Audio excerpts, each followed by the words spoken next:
আছে কথা বলে ঠিক কিনা? হুজুর মুফতি মুহাদ্দিসের যেমন দরকার আছে, ডাক্তার ইঞ্জিনিয়ারও দরকার আছে না না? কিন্তু সেই ছেলেটা ছোটবেলায় মাদ্রাসায় পড়ে এরপরে ডাক্তার হবে, সে সত্যিকারে ডাক্তার হবে, আদর্শ ডাক্তার হবে, ডাক্তার নামের ডাকাত হবে। ছোটবেলায় মাদ্রাসায় পড়ে ইঞ্জিনিয়ার হলে আদর্শ ইঞ্জিনিয়ার হবে, দুর্নীতি করবে না। ছোটবেলায় মাদ্রাসায় পড়ে যদি চেয়ারম্যান মেম্বার হয়, আদর্শ নেতা হবে, চাল ডাল গম চুরি করে খাবে না। কারণ আছে কিসের জ্ঞান? কোরআনের জ্ঞান। কথা বলে দেখা, যাদের ভিতরে কোরআন সুন্নাহর জ্ঞান থাকে, এই মানুষগুলো কখনো হারামের সাথে জড়িত হতে পারে। কষ্ট হয়। তাহলে সন্তানদেরকে মাদ্রাসায় দেবেন তো ইনশাআল্লাহ, পড়াবেন তো ইনশাআল্লাহ। মাদ্রাসায় পড়ানো ছাড়া বিকল্প কোনো রাস্তা খোলা নাই। ছোটবেলায় মাদ্রাসায় দিবেন, আদর্শ মানুষ বানাবেন, এরপরে আপনি যা বলবেন ও সোজা পথে চলবে, ও কখনো বাঁকা পথে চলবে না। কথা বলেন ঠিক কিনা? আমার ভাইয়েরা, পবিত্র কুরআনুল কারীমের 1 নম্বর সূরা সূরাতুল ফাতিহার 1 নম্বর আয়াত জবান ছেড়ে সবাই আমার সাথে তিলাওয়াত করুন। আলহামদুলিল্লাহি রাব্বিল আলামিন। সমস্ত প্রশংসা, যাবতীয় প্রশংসার একমাত্র মালিক তিনি, সৃষ্টিকুলের রব, আমাদের প্রতিপালক, আমাদের আল্লাহ যিনি। আয়াতের ভিতরে রব শব্দ আছে না নাই? এরপরে আপনি আমি যখন রুকুতে চলে যাই, কি তাসবিহ পাঠ করি? সুবহান রাব্বিয়াল আযীম, সুবহানা রাব্বিয়াল আযীম। রব শব্দ আছে না নাই? রুকু হতে দাঁড়ানোর সময় কি বলি? সামিআল্লাহু লিমান হামিদা, রব্বানা লাকাল হামদ। রব শব্দ আছে না নাই? এরপরে যখন মাথাটা নত করে সিজদায় চলে যাই, কি তাসবিহ পাঠ করি? সুবহানা রাব্বিয়াল আ'লা, সুবহানা রাব্বিয়াল আ'লা। কিছু কিছু মানুষ যা খালি পড়তেছে সুবহানাল্লাহ কয় না, সবিনের তেল কয়, আল্লাহ ভালো জানে। কথা কয় ঠিক কিনা? স্পষ্ট করে বলতে হবে।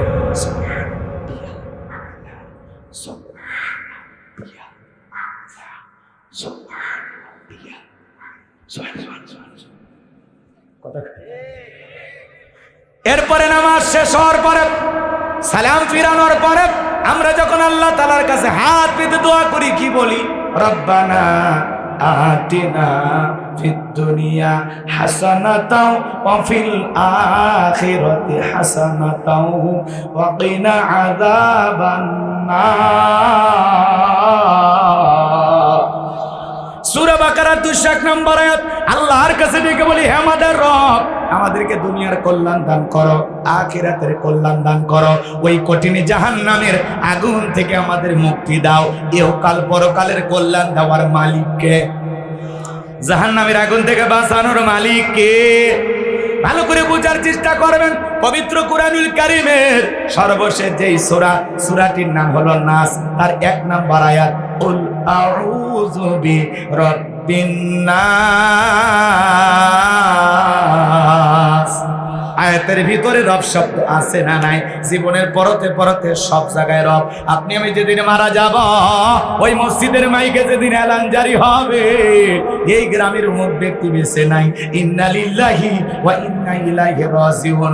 আপনার আমার মৃত্যুর সংবাদ শোনার পরে বিবি কেঁদে বলবে স্বামী নাই, ছেলে কেঁদে বলবে বাবা নাই, প্রিয়তমা স্ত্রী কেঁদে বলবে আমার স্বামী হারাইলাম, ছোট্ট মেয়েটা কেঁদে বলবে বাবা হারাইলাম, মা বাবা বেঁচে থাকলে বলবে কলিজার ধনটা হারাইলাম। আপনার আমার মৃত্যুর সংবাদ শোনার পরে আত্মীয় স্বজন, পাড়া প্রতিবেশী সবাই ছুটে আসবে আপনাকে আমাকে শেষ বিদায় দেওয়ার জন্য। এ বাজান গো আমার, আপনার আমার মরণের সংবাদ শোনার পরে সবাই বাড়ির চারপাশে এসে কান্নাকাটি শুরু করে দেবে। আপনাকে আমাকে বাজান গো আমার একটা চকির উপরে শোয়াইয়া, দিকে রঙিন পোশাক খুলিলা, মশারি টাঙাইয়া, বড়ই পাতার গরম পানি দিয়ে গোসল করাইয়া, চকলেটের মতো সাদা কাপড়ে মোড়াইয়া মসজিদের খাটিয়াতে তুইলা, 4 জন বরযাত্রী ধইরা একে একে অন্ধকার কবরে নিয়ে যাবে বাজার। ওই কবরের লাশটা রাখার জন্য 3 জন মানুষ নামবে।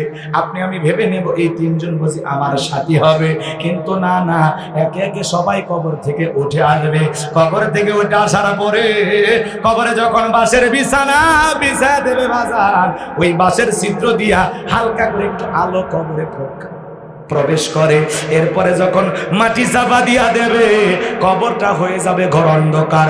ডানে মাটি বামে মাটি, মাটির হবে বিছানা, ওপরেতে বাঁশের ছাউনি, কবর নাম তার ঠিকানা। সবাই কবরে রেখে একে একে চলে আসবে। ওই কবরে থাকা ব্যক্তি ওদের পায়ের আওয়াজ শুনতে পাবে, চিৎকার মেরে ডেকে বলবে, একা রাইকা যাও না, আমাকে সঙ্গে নিয়ে যাও।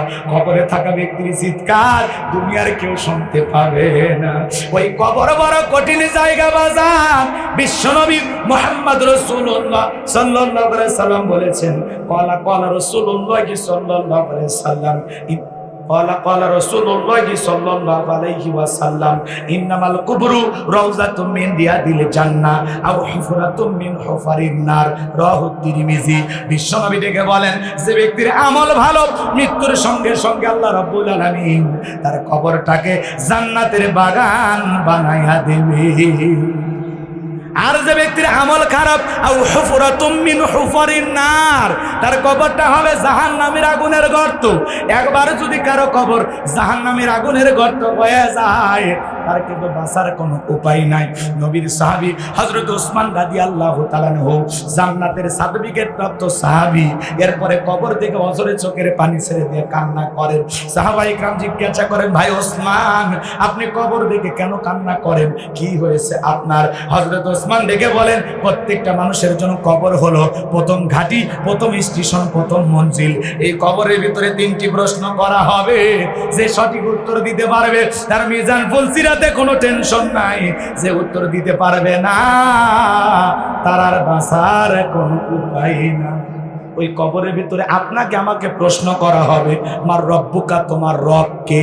রব সম্পর্কে প্রশ্ন আছে না নাই? কি ভাই কষ্ট হয় যে 2-1জন ওঠা বসা করছে, 12:30 বেজে গেছে নাকি? কবরের কথা শুনে আপনাদের ভয় লাগে না? তা আপনি উঠেন কোন শক্তিতে? এই যে উঠতেছেন, বাড়ি পর্যন্ত যেতে পারবেন, গ্যারান্টি আছে? ভয় লাগে না আপনাদের? মাজা সোজা করে কই যান? হেদায়েতের উদ্দেশ্যে কিছু কথা বলতেছি, একটু মনোযোগ দেন, কানটা খাড়া করেন, একটু দিলটা নরম করে শোনেন, ভালো লাগবে। চক্ষুটা বন্ধ করেন আর চিন্তা করেন যে কথাগুলো বলতেছি। চক্ষুটা বন্ধ করেন। আপনি আমি মারা গেছি, মারা যাওয়ার পরে কি হবে? কবরে একা একা কিভাবে থাকবো? কবরে প্রথম নাইটটা কিভাবে কাটবে? ফার্স্ট নাইটটা কিভাবে কাটবে? কবরে পহেলা রাত কিভাবে কাটবে? যুবক, 31st নাইট পালন করার জন্য পাগল হয়ে যাও, কিন্তু কবরের প্রথম রজনীটা কিভাবে কাটবে? একা একা কেমনে থাকবো? কি হবে আমার? একটু চিন্তা করলে আপনি আমি পরিবর্তন হয়ে যাব। ভাই, ওয়াজ বেশি শোনা লাগে না, বেশি করা লাগে না, 2-1টা আলোচনা হেদায়েতের জন্য যথেষ্ট। এক মুরব্বী বলতো, আমার না মৃত্যুর খুবই ভয় হুজুর, আমি মৃত্যুকে প্রচন্ড ভয় পাই, আমি মৃত্যুর ভয়ে মসজিদে ঢুকি না। তখন জিজ্ঞাসা করা হলো, কেন?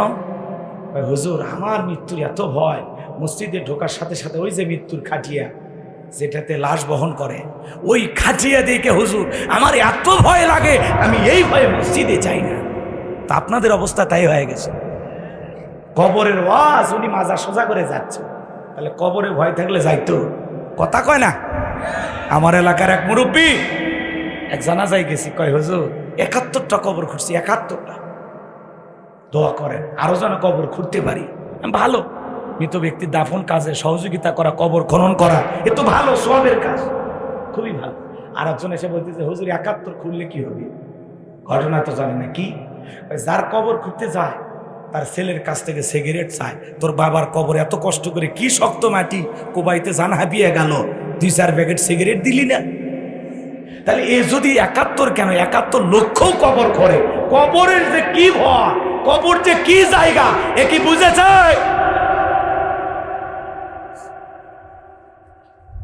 আজকে সকালে কবর দেয়, বিকেলে যায় তাস খেলে পাশে বসে, কথা কয় না। মহিলারা যা বিকেলবেলা পাতা ঝাড় দেয়, খড়ি কুড়িয়ে নিয়ে আসে।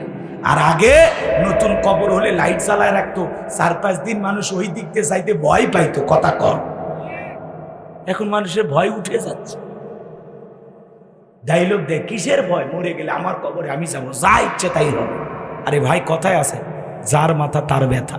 আমার হাতটা যদি আগুনে পড়ে শ্রোতারা ব্যথা পাবে না, আমার বউ কষ্ট পাবে না, আমার ছেলে মেয়ে কষ্ট পাবে না। হাতটা যার, যন্ত্রণাটাও তার।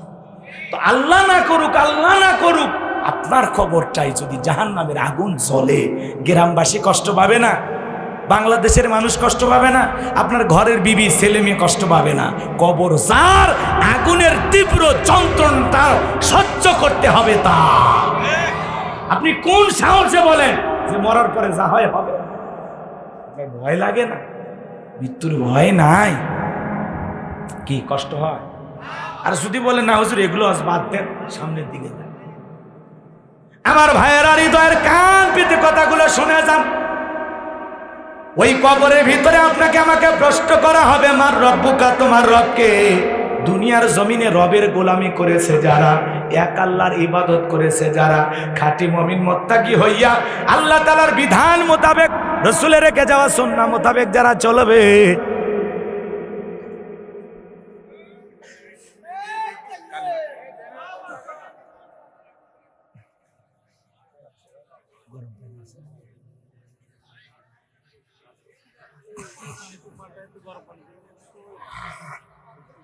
ওইখানে ফ্লাইট